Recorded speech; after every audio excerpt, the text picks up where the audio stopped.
This is Wave's chart. I took a trade back in the beginning of April, where I saw an opportunity to get in short. Waves has been rallying since February 24th for over 500%. Eventually, the price had to come down at some point. On the daily chart, I saw long upper wicks and 3 big red candles. That is a signal for potential downwards price action. As confirmation, on the 4-hour chart, I saw what I like to call a fat belly pattern.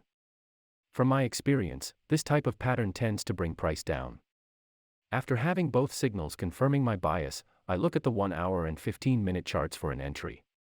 Once price crossed below the last low, I went in and placed a short trade. Since I've been tracking Waves' price action for quite some time, I was confident enough to place a tight stop loss at around the 45.40 area. I set my target profit at around the 34.40 area, a previous resistance level created during the bull run. I expected this trade to give me a risk-reward ratio of about 8 to 1. Once price started to move, I saw that I was right about this trade. Within a few hours I was out, with virtually no drawback.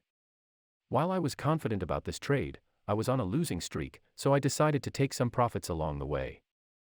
I took a third of the position size at around 40, a whole number psychological level. I took another third at around 37. Price action spooked me a little on the 5-minute chart, and the lack of confidence from previous trades did not help. I closed the remainder of the position at the original take-profit level of 34.40. Despite winning the trade, I still made some mistakes that I could improve on for the next trades. The first mistake was that since I was on a losing streak, I should have reduced size to be able to increase the stop loss. With a tight stop loss, price could have easily stopped me out, and I would have yet another loss. The second mistake was that I should have entered earlier without needing so many confirmations of price action. There were 2 neck lines that, once broken, could have been used to enter positions. The last mistake, and probably the most painful, was watching price action continuing further down for an additional 30% over the course of a few days. I should have waited for a major break of structure to the upside to get out of the trade and maximize my profits.